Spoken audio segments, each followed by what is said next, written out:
evening, Afropolitan. So it's day 2 here at Mapungubwe World Heritage Site. Today we'll be visiting Mapungubwe Hill, which is way over there. And that is a location where the first ancient Southern African civilization lived. They inhabited that space. That is where they crafted and where they traded and where they just lived very simple lives. They were hunter-gatherers. We'll also be visiting the confluence, the frontier where South Africa, Zimbabwe and Botswana meets. That is pretty cool. I'm looking forward to that.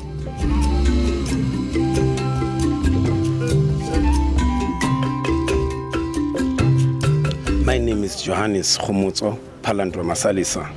I'm a cultural guide at Mapungubwe National Park. I'm taking people from main gate to up on top of the hill. Then in this archaeological hall, I'll be explaining the history of Mapungubwe, then taking them up on top of the hill, showing them some of the remains and the reburials up on top of the hill. You've written a book about this place and you said that you were born around this area.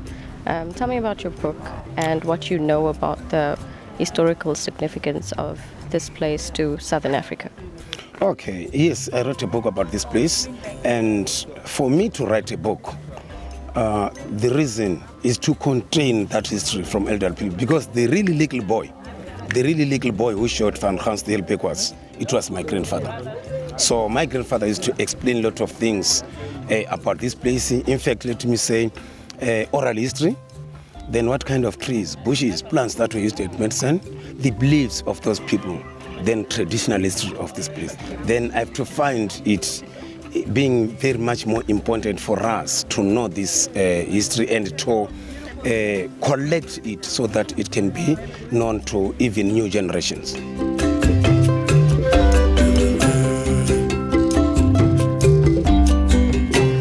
Hi, how are you?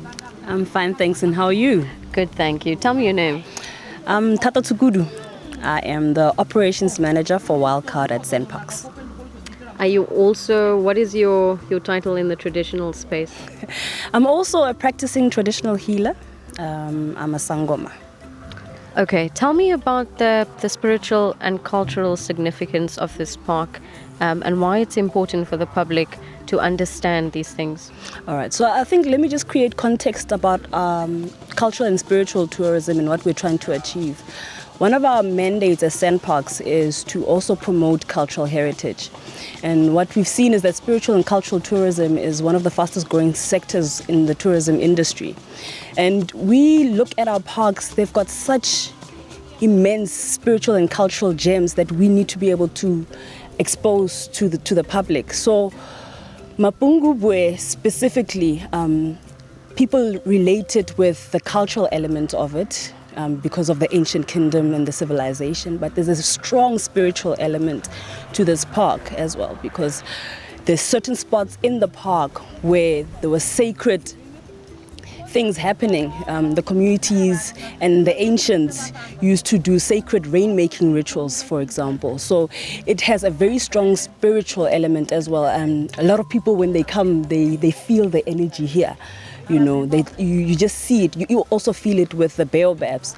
So it was important for us that we go throughout all our parks and try and then highlight the spiritual and cultural elements of our parks. We started that in Golden Gate last year. We had a weekend of African spirituality, and we also then highlighted the Basotho culture. So here we want to then highlight the spiritual and sacredness of this place, so that we also then educate people that they need to be then cognizant of that and also treat it with respect. It's an incredible thing as Africans that we are one with nature. So everything in nature has these elements that we connect energetically with nature. So that's really what we're trying to achieve.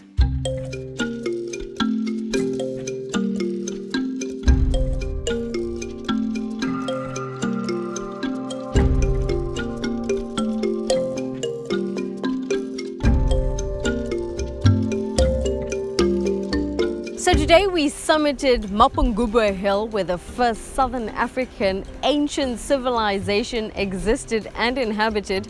And right now we are at the cross frontier where Botswana, Zimbabwe and South Africa meets, right over here. This evening we'll be addressed by Professor Weber Ndoru, who will be speaking to us about African wisdom, our history, our culture, our heritage, and most importantly, our stories.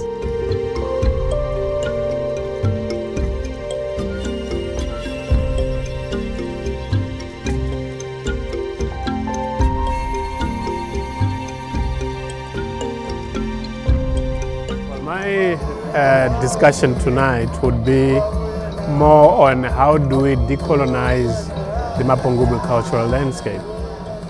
And what do I mean by that? For a long time now, the story has been told from one angle, one side, the so-called scientific side.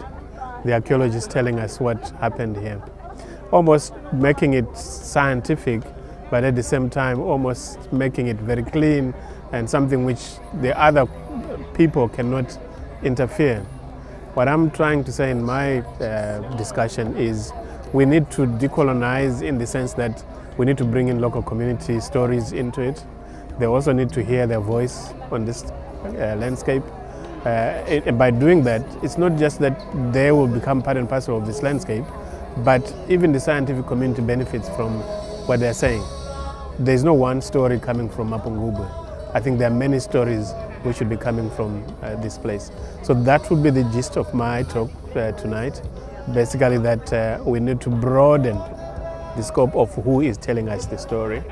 I will obviously give a historical background on what happened before and why we are in this situation where we even have a landscape with almost foreign names to it. We have sites which are called K2. I don't know who knows what K2 means, but it has become part and parcel of our history or part and parcel of our heritage. But is this what we want? I think we need to be listening to other voices.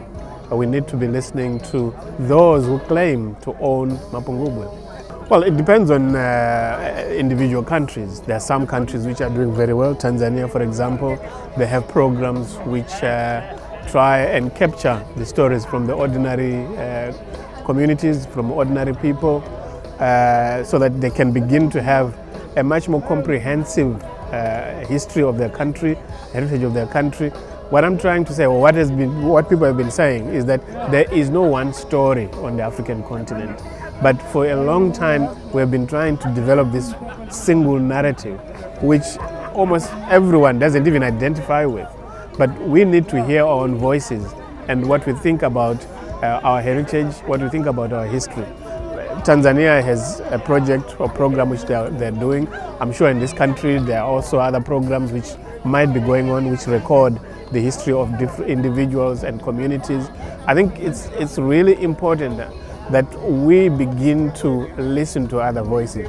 I'm a heritage practitioner, I'm not a historian. Right? Heritage is about today. It is not about tomorrow. It is not even about the past. It is how do I utilize Mapungubwe today, right? How do I make Mapungubwe my identity today? Not what happened in the past. The past, I can use it for my survival today. That's also one of the messages which I will be trying to.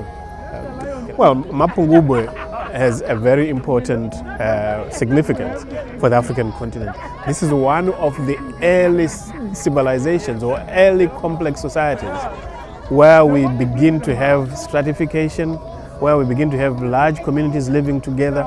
So all the other kingdoms which came later are actually coping from Mapungubwe. So Mapungubwe itself has got that significance. And the location itself, during that time, I suppose even by now, even today, all these rivers and mountains were no barriers.